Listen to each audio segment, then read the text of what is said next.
오늘은 아까 말씀드린 대로 저희 교회 헌신예배 1년에 한 번 드리는데요. 오늘은 섬김이 전체 헌신예배로 드립니다. 여러분 신앙생활에서 아주 중요한 영향을 미치는 것이 있는데요. 이것은 뭐냐면 나는 부름받았는가 아니면 나는 자원했는가 나의 선택인가 라는 부분이 있습니다. 사실 이 두 면은 동시적이긴 합니다. 그런데 내가 믿는 믿음이 나는 부름받았는가 나는 자원했는가 하는 것이 실제로 우리의 신앙생활과 우리가 하나님을 경험하는데 아주 막대한 영향을 미칩니다. 처음 시작인 구원의 문제부터 한번 바라보세요. 내가 믿어 구원받았다. 여러분 이렇게 내가 믿어 구원받았다라고 일상적으로 말하는데 이 구원이 얼마나 불안한지 모릅니다. 내가 믿어서 구원받았으면 그 믿음이 사라질 때는 어떡합니까? 항상 그 믿음이 동일합니까?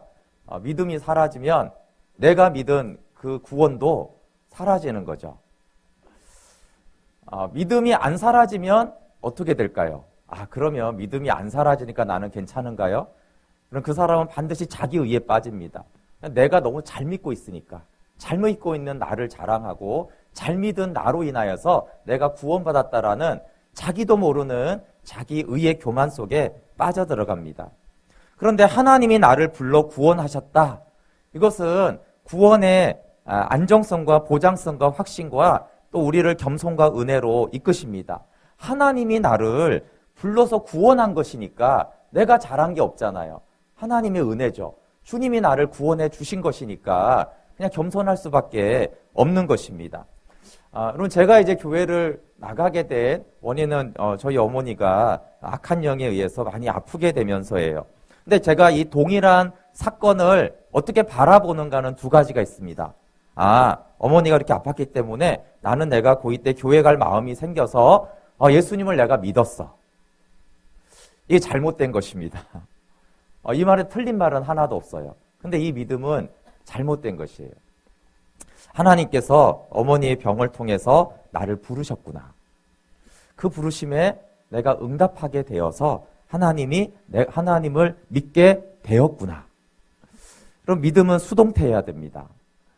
나의 응답이 있지만 하나님이 이 일을 통해서 나를 불러주신 것에 내가 응답하여 예수님을 믿게 되었구나. 그 모든 것이 하나님의 은혜구나. 이렇게 되는 것입니다. 여러분 집안에 우환이 있다고 다 믿습니까? 아니잖아요.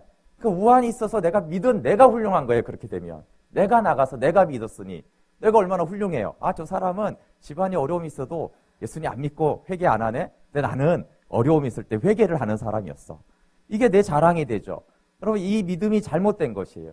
사실은 사실이지만 이 시작이 잘못된 것입니다. 근데 모든 일이 그래요. 모든 일이 다 하나님의 주권 안에서 하나님이 하신 것인가 아니면 내가 선택한 것인가. 나의 반응도 결과도 완전히 달라집니다. 가정 구성원은 어떻게 된 걸까요? 이 부모와 자녀를 하나님이 주신 걸까요?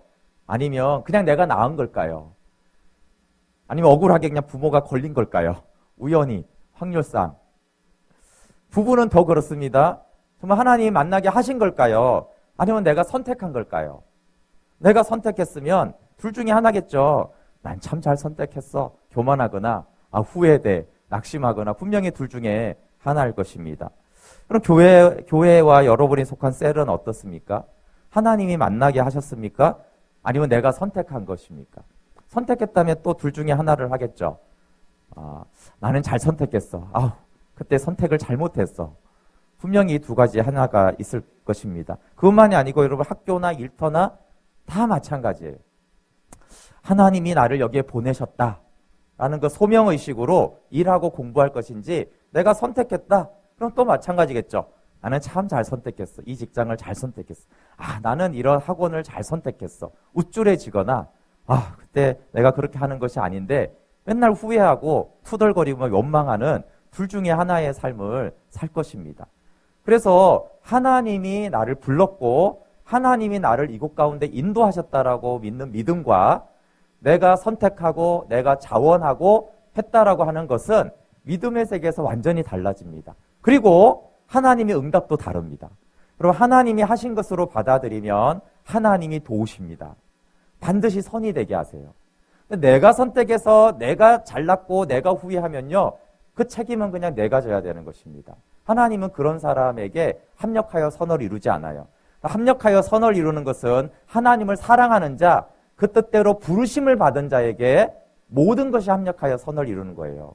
부름받은 자, 하나님이 하신 것을 받아들이는 자에게는 그 모든 것이 합력하여 선을 이루지만 다 내 선택이고 내가 한 것이고, 그러니까 나는 잘났고 아니면 나는 후회되고 낙심하고, 그 사람에게는 모든 것이 합력하여 선을 이루지 않습니다. 지옥 갈 사람 지옥 가고 학대받은 사람은 그냥 평생 상처 가운데 살아갈 것이에요. 그래서 부름받은 사람만이, 하나님의 주권을 인정하는 사람만이 하나님이 그 모든 것을 선을 이루시는 것들을 경험하게 되어집니다. 그래서 나의 선택이라는 것이 물론 책임지겠다 이런 것은 이제 좋은 거죠. 근데 문제는 우리가 책임질 수 없는 존재입니다. 책임질 수 있습니까, 여러분? 책임 못 집니다. 그 자세는 좋은 거예요. 그러나 우리는 책임질 수 있는 존재가 아니에요. 그래서 나의 선택과 나의 선택에 책임을 지고 싶지만 고난이 깊고 어려움이 있으면 나는 도망가고 회피하고 외면하는 자이지, 나는 끝까지 나의 선택에 책임을 지고 영원토록 그 길을 갈 수 있는 자가 아닙니다. 그럼 그래서 예를 들어서 목회자에게 있어서 가장 중요한 것이 무엇인가? 라고 물으면 일반적으로는 이렇게 생각합니다. 믿음이 좋아야지, 영성이 있어야겠지. 어떤 사람은 요즘엔 그거보다 인격이 좋아야지, 삶이 바르게 돼야지, 요즘의 이슈는 또 도덕적이야지, 여러 가지 얘기를 합니다. 그리고 요즘에 또 똑똑해야지. 근데 여러분, 그렇지 않습니다. 목회자에게 가장 중요한 것은 부르심이에요. 성경에 하나님이 쓰신 사람들 한번 보세요. 성격 어떻습니까? 정말 천차만별입니다. 지성, 영성, 모든 것이 다 다릅니다. 우리가 아브라함, 이삭, 야곱, 요셉 이렇게 할 때 이 사람이 다 달라요. 너무 달라요. 특히 야곱은 얼마나 장깨가 많고 고집이 셉니까? 그렇죠? 잔머리의 귀재잖아요. 물론 그래서 험악한 세월을 살죠. 그런데 하나님이 성품 좋은 사람 데려 쓰고 똑똑한 사람 쓰고요, 순종하는 사람 이렇지 않습니다. 교만한 사람도 데려다 쓰고요, 고집 센 사람도 데려다 쓰고. 근데 동일한 게 하나가 있는데 부름받은 사람들을 쓰십니다. 그래서 야곱처럼 그렇게 고집 세도 결국은 그가 부름받았기 때문에 험악한 세월을 보내고요, 하나님의 대행자가 됩니다. 결국은 하나님의 생명의 통로가 돼요. 부름받아서 그래요. 그래서 그런 목회자만 그런 것이 아니고요, 하나님이 어떤 사람을 통해서 쓰냐 하면 나의 지성, 영성, 성격, 태생, 상처 다 상관없습니다. 하나님 나를 불러서 나를 부르셨구나. 그 사람은 물론 시간차도 있고 과정차는 있지만 결국 하나님의 손에 붙들려서 하나님의 생명의 계보에 들어가는 사람이 돼요. 그래서 하나님 나라를 위해서 섬기는 사람의 어떤 자격은 우리가 일반적으로 생각하는 성품이나 인격이나 재력이나 지성이나 이런 것이 아닙니다. 그런 것이 필요 없다는 것이 아니고요, 가장 첫째 요소는 부름받은 거예요. 하나님 나를 택하셨구나, 나를 부르셨구나. 그래서 여러분이 작은 영역에서 내가 봉사를 하게 됐어요. 섬김이가 됐어요. 그럼 여기서 중요한 질문은 내가 선택한 것인가, 부름받은 것인가? 교사를 만약에 하게 돼요. 어떻게 교사를 하게 됐어요? 그럼 이게 두 가지 대답으로 하는 사람이 많아요. 저는 옛날부터 교사를 하고 싶었어요. 이런 자원하는 사람이 있고, 두 번째 많은 분들은 글쎄 목사님이 하라고 해서요. 이 두 부류가 대부분의 부류입니다. 너무 안타까운 거예요. 그러면 아까 말했지만 이 사람은 둘 중에 하나에 꼭 빠진다고 그랬죠? 하나는 자기의, 자기 주장, 사람을 만족하게 하려고 인정받으려고 합니다. 이 자원한 사람은. 두 번째는 열정이 사라지고 바빠지면 대충 하고 안 하죠. 봉사 진짜 열심히 안 합니다. 이게 자기가 자원하거나 누가 하라고 해서 한 사람들은 거의 이 두 가지 결과에 빠집니다. 여러분, 그래서 우리가 교회에서 아무리 작은 봉사직을 맡아도 가장 중요한 것은 하나님이 나를 부르셨다라는 거예요. 어떻게 불렀어요? 하나님이 나에게 셀장을 할 마음을 주셔서, 하나님이 소원함을 두고 그 기쁘신 일을 행하시잖아요. 그렇죠? 하나님이 나에게 이 하고 싶은 소원함을 주셔서 이걸 하게 하신 부르심이다. 그것과 나 이거 평소에 하고 싶어서 하는 거야. 이게 천차만별입니다. 나는 원래 찬양을 좋아해서 찬양팀 하는 거야. 그게 아니라 하나님 나에게 찬양을 좋아하는 그 마음을 주셔서 하나님을 나를 찬양하는 사람으로 부르셨구나. 이 천지 차이입니다. 부르셨다라는 사람만이 부르신 이가 능력을 주세요. 부르신 하나님은 지혜도 능력도 필요한 사랑도 재정도 시간도 부르시면 그 모든 것들을 다 주십니다. 그리고 부르신 이를 따라 부름받았으면 부르신 이를 기쁘시게 해요. 그냥 부르신 이를 위해서 내가 부름받았으니 그 부르신 분을 바라보고 그 부르신 분을 기쁘게 하는 거죠. 근데 누가 나를 시켰으면 그 시킨 사람을 바라보고 하는 것이거나 내가 이걸 하고 싶었으면 그 하는 그 대상을 바라보고 거기에 심취해가지고 자기 만족을 위해서 봉사를 하게 되는 것입니다. 그래서 섬기는 사람, 사역하는 사람에게 사실 많은 것이 필요하지만 딱 한 가지만 이야기하라고 하면 저는 그냥 부르심을 확인해라. 누가 불렀고 뭘 위해서 불렀냐. 그 부르심만 확인하고 그 부르심에 항상 거하고 부르신 목적에 늘 그 자리에 있으면 그것은 나머지는 다 하나님이 하십니다. 그럼 내가 왜 이 섬김을 하고 있는지 하나님의 부르심과 뜻 가운데 서는 것만 있으면 나머지는 다 하나님이 채우십니다. 하나님이 마음 주셔서 우리가 섬기는 것입니다. 그러면 이제 왜 그러면 나를 구원하셨을까? 하나님이 왜 나를 부르셨을까? 나는 연약한데 왜 이런 봉사의 직무를 맡기는 것일까? 내가 잘하니까, 나는 책임감이 강하니까, 나는 성격이 좋으니까, 내가 신앙이 좋으니까 그럴까요? 그것도 착각이죠. 우리 이스라엘 백성들이 가장 한 착각이 그거의 선민의식이 그게 착각이었습니다. 그렇죠? 근데 신명기 7장 6절 7절에는 하나님이 이스라엘 백성을 택한 이유를 이렇게 밝힙니다. 너는 여호와 내 하나님의 성민이라 내 하나님 여호와께서 지상 만민 중에서 너를 자기 기업의 백성으로 택하셨나니. 이렇게 택했죠. 택한 이유에 대해서 여호와께서 너희를 기뻐하시고 너희를 택하심은 너희가 다른 민족보다 수요가 많기 때문이 아니니라. 너희는 오히려 모든 민족 중에 가장 적으니라. 하나님이 이스라엘 백성을 택한 이유는 상식과 다르게 오히려 너희가 적으니라, 약하니라, 부족하니라. 그래서 내가 너희를 택했다라고 거룩한 백성을 삼았다라고 말씀하는 것이에요. 고린도전서 1장 26절부터 29절 신약에서도 이렇게 동일하게 말합니다. 형제들아 너희를 부르심을 보라. 여기 부르심에 대한 말씀이죠. 부르심을 봐라. 육체를 따라 지혜로운 자가 많지 아니하며 능한 자가 많지 아니하며 문벌 좋은 자가 많지 아니하도다. 그러나 하나님께서 세상에 미련한 것들을 택하사 지혜 있는 자들을 부끄럽게 하려 하시고 세상에 약한 것들을 택하사 강한 것들을 부끄럽게 하려 하시며 하나님께서 세상에 천한 것들과 멸시받는 것들과 없는 것들을 택하사 있는 것들을 폐하려 하시나니 이는 아무 육체도 하나님 앞에서 자랑하지 못하게 하려 하심이라. 네, 그래서 신구약의 말씀을 보면 하나님이 우리를 부르시고 택한 이유는 못나서 그래요. 심지어 못돼서 그래요. 그렇죠? 약하고 미련하고 천하고 어리석고 그래서 너희를 불렀다. 그래서 여러분 저는 부족해서 못합니다. 이 말은 무슨 뜻이에요? 능력 있으면 제 힘으로 하겠습니다. 그 말이에요. 정말 부르심을 이해하지 못하는 거예요. 아니 부족해서 불렀다니까요. 부족해서 불렀다는데 부족해서 못합니다. 그럼 언제 할 거예요? 자격 생기면 할 거예요? 그럼 자격 있는 사람 하나님 안 쓰십니다. 능력 있다는 사람 하나님 안 쓰세요. 그럼 모세가 왕자 되어 말과 일에 능했을 때 하나님 쓰셨습니까? 안 쓰십니다. 우리가 너무 거꾸로 이렇게 생각을 해요. 그게 부르심에 대한 이해가 우리가 없기 때문입니다. 연약하고 부족하지만 신을 벗고 복종하는 자를 쓰세요. 부름받음에 복종하는 자를 하나님이 쓰십니다. 이유는 딱 한 가지입니다. 29절에 아무 육체도 하나님 앞에서 자랑하지 못하게 하려고. 부족한 자를 들었어야지 자랑하지 않을 거 아니에요.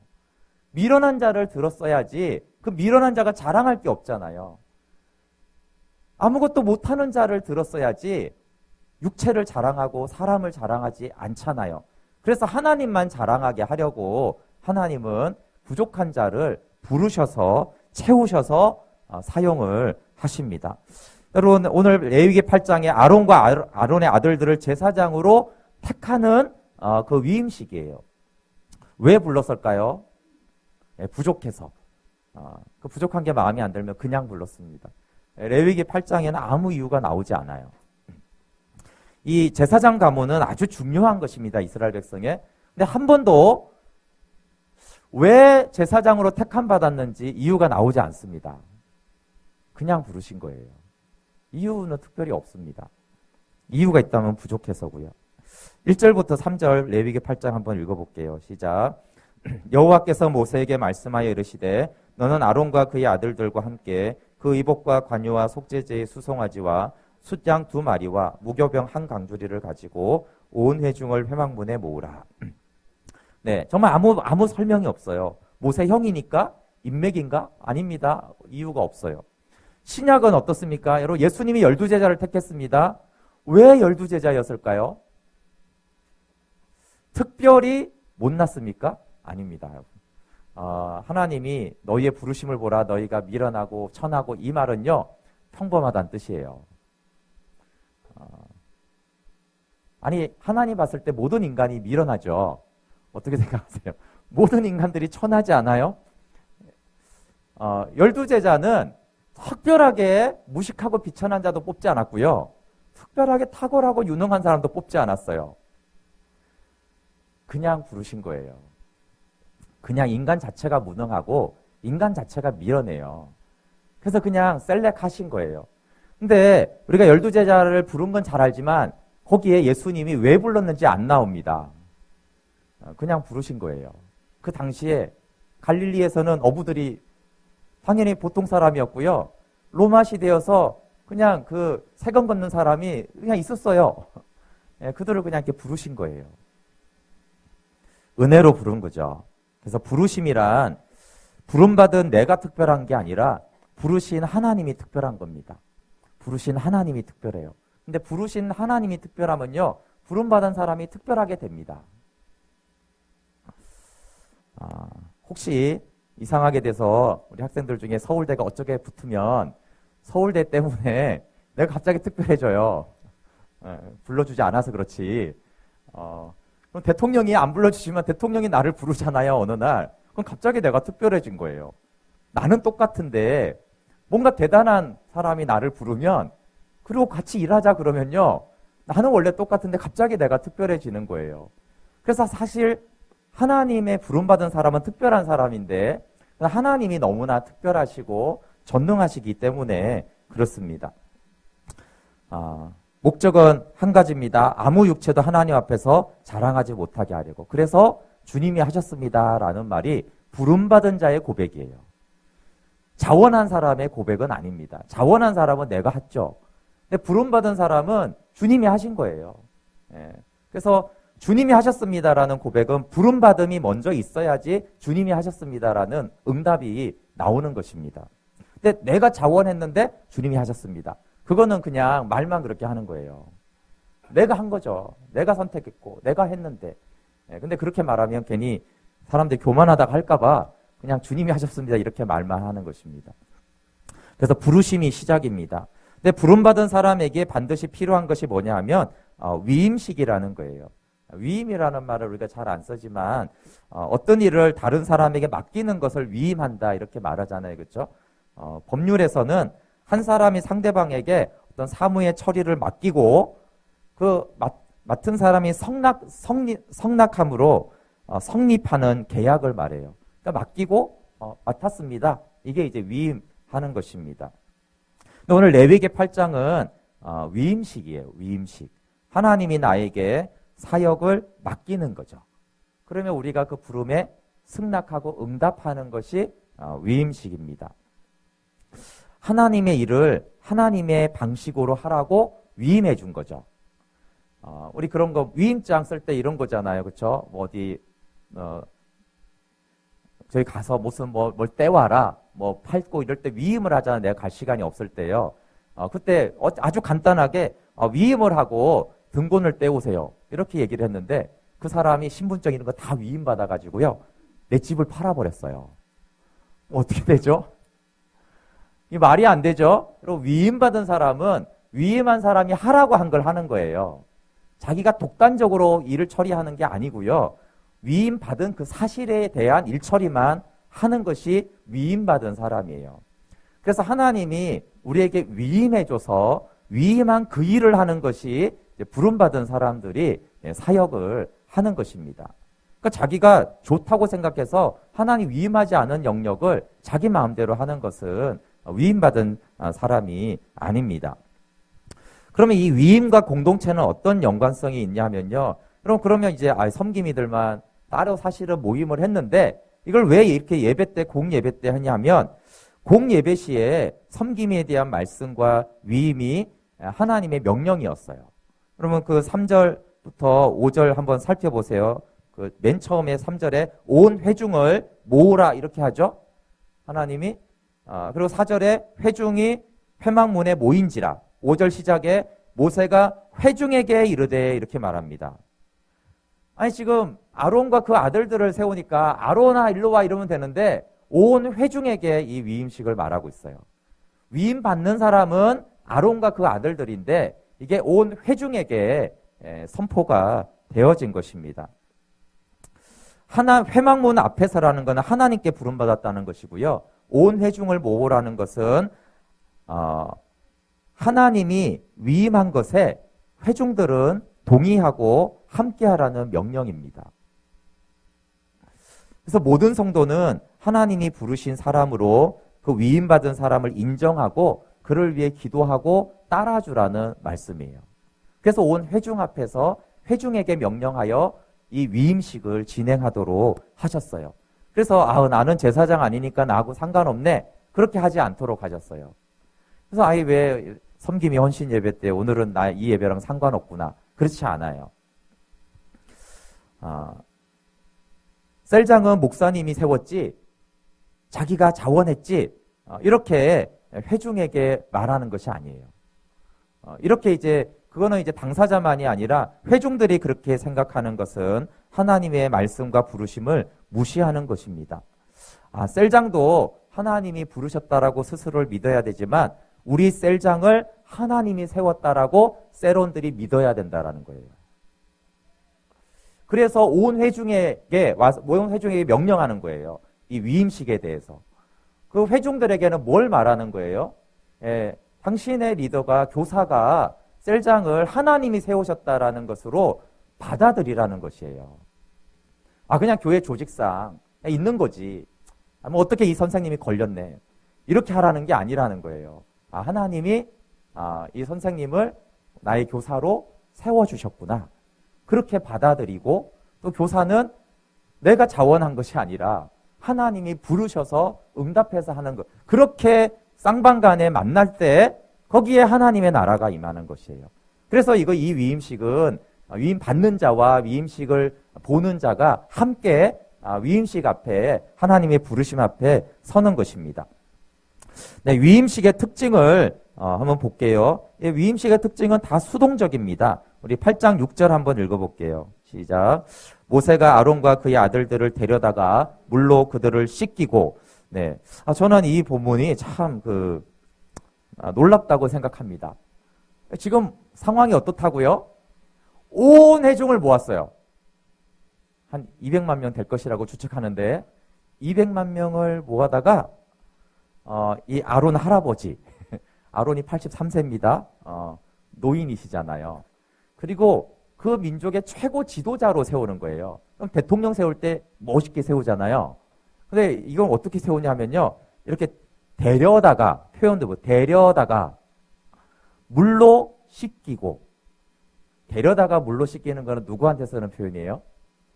애기들한테 쓰는 표현이에요. 데려다가 씻겨. 아기들한테 쟤 좀 데려다 씻겨 이런 말을 하잖아요. 지금 그렇게 하라는 거예요. 백성의 어른이 육신으로도 노인이고 수염이 이렇게 나고 그리고 탑리드를 대제사장을 맡는 그날에 아론은 어떤 태도를 취해야 되냐면요. 데려감을 당하고 씻김을 당해야 돼요. 아기 취급을 하는 것입니다. 정결함이 스스로가 아니라 하나님과 공동체에 의해서 정결해집니다. 그런데 왜 이렇게 악의 취급을 한다는 거예요? 나는 대제사장이야. 이게 아니라는 거예요. 하나님, 나는 아무것도 못하는 자입니다. 그렇게 시작이 되는 거예요, 부르심은. 아기가 뭘 할 줄 알아요? 그렇죠? 아기는 그냥 받는 것만 하잖아요. 그러니까 영적으로 내가 백성들 앞에서는 리더지만 하나님 앞에서는 아기와 같은 존재라는 거예요. 그래서 우리가 하나님 앞에서는 아무것도 아닌 존재로 서는 것이고 사람들 앞에서는 그 리더 직분을 수행을 하는 것입니다. 7절, 8절도 더 그렇습니다. 7절, 8절 읽어볼게요. 시작. 아론에게 속옷을 입히며 띠를 띄우고 겉옷을 입히며 에봇을 걸쳐 입히고 에봇에 장식띠를 띄워서 에봇을 몸에 메고 흉패를 붙이고 흉패에 우림과 둠빔을 넣고 여기 씻긴 다음에 속옷을 입히는 걸 보면 어떻게 씻었다는 거예요? 네, 아마 발가벗지는 않았을 것 같고 최소한의 것만 가리고 이렇게 샤워를 이렇게 씻겨준 것 같아요. 그리고 어떻게 합니까? 그 많은 200만 명 앞에서 그렇게 하는 거예요. 벌거벗은 자로 시작을 하는 거예요. 이게 내가 거늠하고 나중에 여러분 대제사장 공부 인터넷 보시면 아주 멋있습니다. 뭐 시가로 치면 엄청난 돈일 거예요. 막 보석이 막 박혀 있고, 그렇죠? 그런데 처음에는 다 벗고 벌거벗은 자 돼요. 무화과 나무 잎 다 벗고 아기처럼 그렇게 부름받은 거예요. 백성들 앞에 벌거벗은 자로 서는 거예요. 그렇게 시작을 합니다. 그리고 속옷을 자기가 입는 게 아니고 보시면 속옷을 입히며 이렇게 돼 있어요. 아론이 속옷 입을 줄 알까요? 모를까요? 압니다. 아는데 입힘을 당하라는 거예요. 이게 너무 중요합니다. 아는데 입힘을 당해요. 겉옷도 입을 줄 알아요. 근데 입혀지라는 거예요. 다 그래요. 계속 에봇을 걸쳐 입히고 띄워서 매이고 이렇게 돼 있어요. 철저한 수동태입니다. 예수님의 의만 의지하는 속옷도 입힘을 당하고요. 다 입혀주는 거예요. 근데 이 위임식이 이제 이 구약의 위임식대로 하려면 목사 안수식을 보셨는지 모르겠어요. 원래 이제 구약대로 하면 목사 임식을 어떻게 해야 돼요? 제가 이제 뭐 옷 다 벗어야 돼요. 거의 아주 기본적인 팬티만 입고 이렇게 씻기고 이렇게 옷을 다 입혀줘야 돼요. 그렇게 이제 하기 좀 그러니까 딱 하나만 이제 상징적으로 하는데 어떻게 하냐면 가운을 입혀줍니다. 사실 가운을 제가 샀거든요. 제 옷인데 제가 옷을 입을 줄 아는데 그러지 않고요. 그걸 이렇게 드려요. 그 아주 간단한 예식 같지만 아주 중요한 건데 가운은 반드시 입혀줍니다. 내가 스스로 가운을 입으면 안 돼요. 성직이라는 가운을 내가 스스로 입으면 안 되고 반드시 입혀줍니다. 이게 간단하지만요 아주 중요한 의미가 있는 거예요. 내가 목사가 된 것이 아니고 목사가 되어진 거예요. 그리고 내가 사역할 모든 것들은 내가 가지는 능력이 아니라 하나님이 더 입혀준다라는 그 메시지를 그 가운을 입혀주는 것을 통해서 이제 말하는 거예요. 이 위임식 중에 이제 아주 간략화시킨 거죠. 이 구약의 위임식을. 여러분 그렇게 되어지면 모세의 지팡이가 하나님의 지팡이가 되어집니다. 입혀지면 내 지식을 하나님이 사용하는데 하나님이 지식이 되고 하나님의 소유가 되고 하나님의 능력이 되어집니다. 근데 아론이 옷 입을 줄 알지만 이게 입혀졌다라는 의식을 통해서 모세의 동일한 그 지팡이가 옛날에 양만 칠 줄 알았는데요. 이 동일한 지팡이가 홍해를 가르고 애굽의 신들을 심판하는 그런 도구가 된 거예요. 그럼 교회의 갈등은 입혀진 자가 아니라 스스로 입은 자를 통해서 다 문제가 생깁니다. 고집센 자나 전문가 때문이죠. 내가 전문가야. 얼마나 어리석습니까? 하나님이 입혀준 자여야 되는데 나는 이 분야의 전문가라고 하는 그 오만함이 교회를 어렵게 하는 것입니다. 그래서 여러분 똑똑한 목사가 필요한 게 아니고 입혀짐을 당한 목사가 필요한 거예요. 입혀지지 않는 그 놀라운 지성이 무슨 짓을 하겠어요? 그렇지 않습니까? 그 지성이 하나님이 입혀준 것이라는 걸 아는 자가 그 지성을 통해서 학문을 통해서 복음을 더 전할 수가 있는 것입니다. 8장 9절 한번 읽어볼게요. 시작. 그의 머리에 관을 씌우고 그 관 위의 전면에 금패를 붙이니 곧 거룩한 관이라. 여호와께서 모세에게 명령하신 것과 같았더라. 네, 여기 관도 씌워주는 것입니다. 근데 이 아론의 관에 금패에 쓰여져 있는 말은 여호와께 성결이에요. 여호와께 성결. 그래서 사역을 하고 봉사를 하기 이전에 그것보다 중요한 것이 거룩과 정결함, 순수함입니다. 근데 여기에 중요한 것이 사람에게 성결이 아니고 하나님께 성결이라고 돼 있어요. 여호와께 성결이죠. 그럼 사람에게 성결하려고 하면 자꾸 외식하고 자랑하고 지칩니다. 그래서 하나님께 여호와께 성결이라는 패를 먼저 달게 했습니다. 그런데 이것도 마찬가지예요. 스스로 이렇게 여호와께 성결 이렇게 붙이는 게 아니고요. 공동체가 붙여주는 거예요. 여러분, 공동체가 인정해주는 거룩이 중요하지 스스로 붙인 거룩은 중요하지 않습니다. 홀로 거룩한 자들이 있습니다. 이해되시죠? 나는 홀로 거룩해요. 홀로 주님과 동행하고 기도하고 하나님의 음성 듣고 성경을 몇 번 읽었고 공동체는 동의하지 않는데 가짜 거룩입니다. 공동체가 붙여주는 거예요. 여호와께 거룩. 하나님 앞에 거룩이지만 공동체가 인정하는 거룩이어야 됩니다. 왜냐하면 거룩은 영적인 것만이 아니라 삶이고 관계입니다. 거룩을 신비한 것으로 생각하면 안 돼요. 거룩은 영적이지만 그것은 삶으로 관계 속에서 반드시 나타나게 되어 있습니다. 그래서 섬김의 첫 번째 의무는 사역이 아니라 여호와께 거룩이에요. 여호와께 거룩. 생명 안에서 예수님 더 사랑하는 거예요. 제가 어제도 셀장 교육할 때 셀장이 되실 때 가장 첫 번째 해야 될 의무는 하나님을 더 사랑하는 것입니다. 어떻게 셀원들을 챙기고 밥 해주고 다 좋은데 그게 아니고요. 하나님을 더 사랑하는 거예요. 그게 첫 번째 의무입니다. 섬김의 가장 큰 유익은 뭐겠습니까? 섬김의 가장 큰 유익은 그 사역을 통해서 많은 사람들이 변화되는 게 아니에요. 그것은 두 번째 유익이고 첫 번째 유익은 하나님을 알게 되는 것입니다. 하나님을 알게 되는 게 섬김이 가장 유익입니다. 근데 하나님을 알게 된다는 건 무슨 뜻일까요? 나의 죄와 연약함이 드러난다는 뜻입니다. 나의 죄와 연약함이 드러나야지 회개하고 십자가의 은혜를 알잖아요. 그래서 섬기는 사람일수록 하나님은 그 죄와 악을 더 많이 드러내십니다. 두 가지로 드러내겠죠. 하나는 선한 자아로 고집 부리고 자기 주장하고 인정받고 싶고 결과가 왜 이렇게 안 나오나 여기에 목매는 나를 보면서 내가 하고 있는 나를 주장하는 교만한 자구나라는 것을 드러내고 또 하나 악을 드러내겠죠. 왜 이렇게 나는 게으를까? 왜 나는 이렇게 사랑이 없을까? 왜 영혼들을 봐도 아무 마음이 없을까? 나는 왜 이렇게 무책임할까? 나는 왜 이렇게 차별할까? 잘 따르는 사람과 따르지 않는 사람을 이렇게 구분하는 이런 사람을 영혼으로 보지 않는 그런 나, 심지어는 미워하고 화내는 나를 보게 할 것입니다. 그런 나를 용납하시고 사랑하시는 하나님의 사랑, 그 회개를 통해서 하나님을 더 알게 되는 것입니다. 그래서 섬기는 분들은 기대하세요. 내가 하나님 더 알겠구나. 그 말은 동시에 나의 악독함을 더 보겠구나. 할렐루야. 그래서 하나님을 더 알게 되는 것입니다. 여러분, 봉사를 했는데 할수록 하나님을 더 알아지지 않으면 아주 심각한 병에 걸린 거예요. 나의 죄를 더 알지 못하면 그건 정말 사단에게 매여서 죄에게 잡혀서 봉사를 하고 있는 것입니다.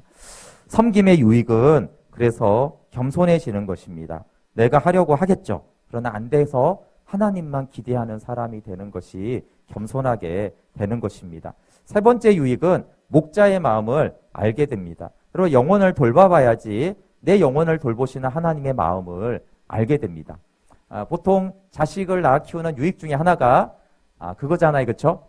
부모 마음을 그래서 조금은 더 알게 되죠.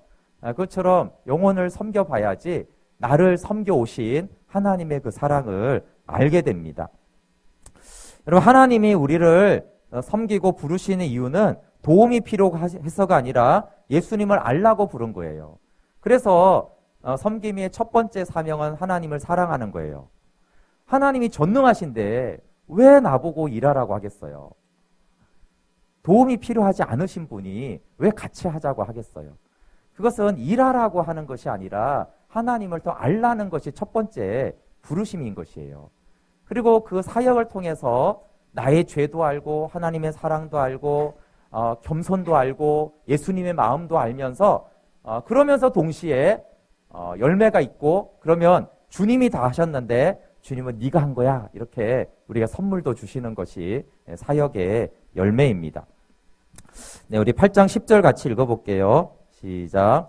모세가 관유를 가져다가 성막과 그 안에 있는 모든 것에 발라 거룩하게 하고 또 제단에 7번 뿌리고 또 그 제단과 그 모든 기구와 물두멍과 그 받침에 발라 거룩하게 하고 이제 모세가 관유 기름을 갖다가 이제 성막과 모든 기구에 바릅니다. 사역 도구에 기름 부심이 필요하다는 거예요. 여러분 섬기는 그 도구에 성령의 기름 부심이 필요합니다. 여호와께 거룩할 수 있는 방법은 또 이제 12절에 보면 관유를 아론의 머리에 붓고 그에게 바릅니다. 우리의 거룩과 사역은 노력이 아니라 성령의 기름 부으심으로 되는 것입니다. 기름 부음이라는 것은 경험과 노하우를 활용하되 의지하지 않는 것이에요. 이 경험과 노하우를 잡고 있으면 성령을 제한합니다. 이게 우리의 딜레마인데요. 만약에 이렇게 드럼을 잘 못 치잖아요. 그럼 두렵고 떨림으로 성령님 도와주세요. 그리고 이제 드럼을 치잖아요. 드럼은 못 치는 건 나쁜데 성령님을 의지하는 마음은 너무 좋아요. 근데 너무 이제 익숙해졌어요. 그러면 앉아가지고 그냥 쳐요. 음악이 나오면 그냥 성령을 의지하지 않아요. 이게 가장 큰 문제입니다. 단기 선교를 가면은 처음 갈 때 두렵고 떨림으로 갑니다. 주님, 성령님 이렇게 가요. 한 10번쯤 가면요. 그냥 이 통밥이 있어 다 보여요. 통밥이 나와요. 언제 가도 사역이 잘 될까요? 네, 처음이 잘 됩니다. 아무것도 모르는데 성령님 도와주세요. 성령님 도와주세요. 그냥 순간순간 어떻게 해야 될지 몰라서 성령님 도와주세요.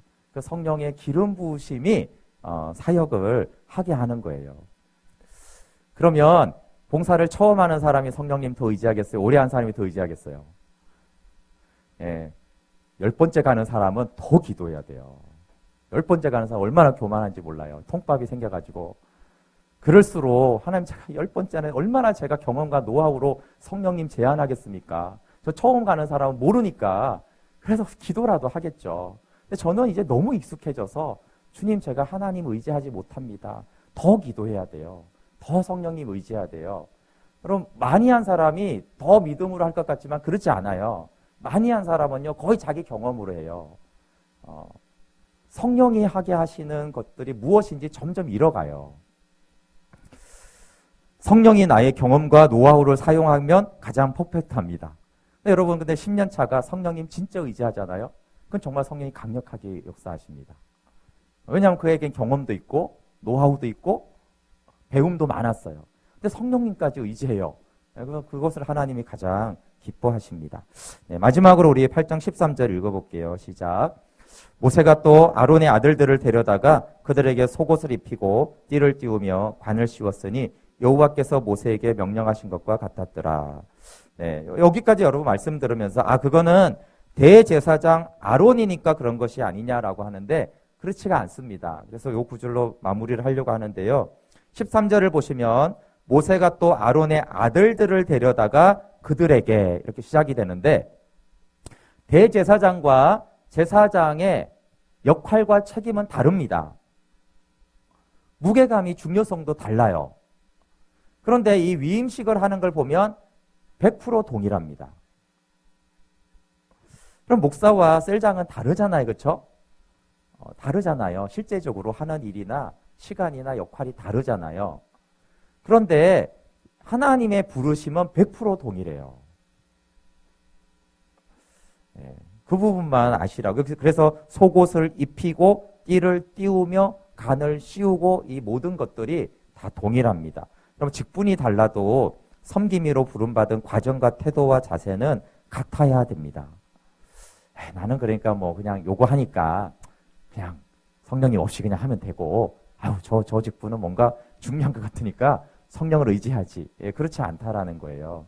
일의 크고 작음을 떠나서 하나님 앞에서 부름받은 자로 하는 그것은 동일한 것을 말씀하고 있습니다. 제사장은 뭐 하는 사람입니까? 제사장은 제사장 자신을 만나게 하는 게 아니라 예수님을 만나게 하는 사람이 제사장입니다. 섬김이는 섬김이를 드러내서 섬김이를 만나게 하는 게 아니라 예수님을 소개하고 예수님을 만나게 하는 것이 제사장이 하는 일이잖아요. 그렇죠? 우리가 하는 일은 달라도 우리가 모두 하는 일은 다 하나님과 우리 사이를 중보하고 연결하고 다리 역할을 하는 것이지, 내가 거기서 자리를 잡고 나를 주목하게 하는 것이 아닙니다. 그래서 예수님을 드러내고 예수님을 만나게 해야 하는 것이 우리가 해야 될 일입니다. 네. 자, 기도하고 우리 섬김이들 나와서 특송하도록 하겠습니다.